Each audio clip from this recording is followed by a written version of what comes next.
Institución JJ Rosé. El profesor Máximo Cuellar Beas va a desarrollar en el área de Ciencia, Tecnología y Salud el tema la célula, del libro B. La teoría celular está en inicios de estudio desde el siglo XVII por el científico inglés Robert Hooke. Este científico perfeccionó unos instrumentos ópticos. Con este avance comenzó a estudiar la célula, en concreto la célula del corcho. Fue el primer elemento que utilizó para el estudio de las células, naciendo así el área de la citología.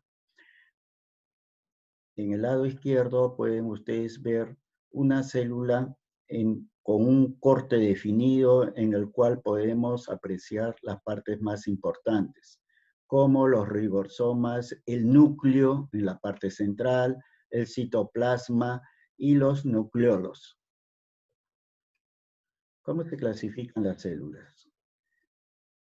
Especialmente y básicamente en dos partes, los eucariotas y los procariotas. En los eucariotas son células de animales y vegetales. Esto tienen un núcleo bastante definido. Y los procariotas son una característica importante, es la que no posee un núcleo definido. Bien, en la gráfica vemos que la eucariota está en la parte central, su núcleo, la mitocondria, y al igual que la procariota, tiene en las partes laterales los ribosomas.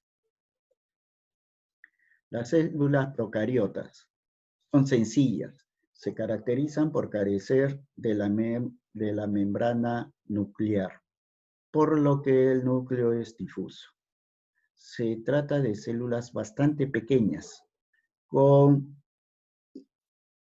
constituyendo organismos unicelulares, es decir, poseen una sola célula, como las bacterias. Bien, aquí tenemos la gráfica de una bacteria, que son organismos bastante sencillos, de dimensiones muy reducidas, pequeñas, microscópicas, en la mayoría de los casos. Carecen de un núcleo definido por una membrana. Y luego contiene una gran molécula generalmente circular, que es el ADN. El citoplasma también contiene ribosomas y diversos tipos de gránulos.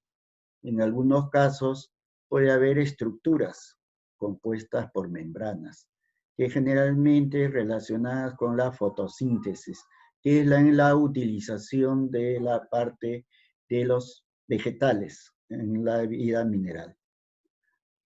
En la parte derecha ustedes tienen una gráfica de las bacterias, señalando las partes importantes, es decir, en la parte central, el citoplasma, y luego los nucleoides con el ADN circular, y rodeándolo en la parte externa, la cápsula.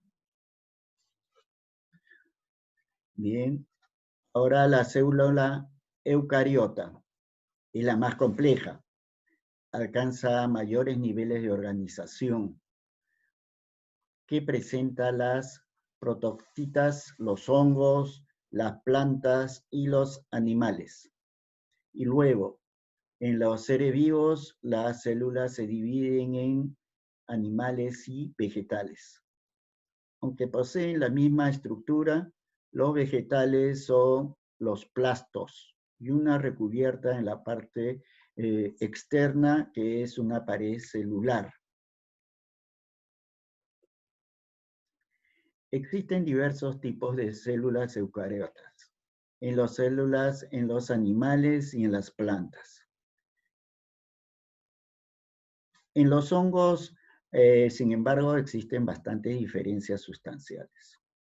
En las células animales se componen los tejidos y se distinguen las células vegetales en las que carecen de paredes celulares. Debido a la carencia de esta pared rígida, las células de los animales pueden adoptar variedad de formas e incluso pueden fagocitar otras estructuras. Bien. Ahora, las características distintivas de las células en las plantas. En esta parte, una bucola central grande está delimitada por una membrana llamada tonoplasto, que mantiene la forma de la célula y controla el movimiento de las moléculas. Luego, los plasmodesmos, que son poros de enlace en la pared celular que permiten que las células de las plantas se comuniquen con las células adyacentes. Esto es diferente a la red de hifas usadas para los hongos. Estos plastos poseen un pigmento que da a las plantas su color verde, que es la clorofila, que contiene para las plantas un pigmento muy especial, que es la que realiza la fotosíntesis. Ahora, los grupos de plantas infragelos también carecen de centriolos, es decir, que también se puede controlar en los animales de todos los tipos, en los mamíferos, en las aves y en los reptiles. Muy bien, jóvenes, concluimos la clase de las células. Como en las otras clases anteriores, hagan una revisión en cada una de sus informaciones. Muchas gracias.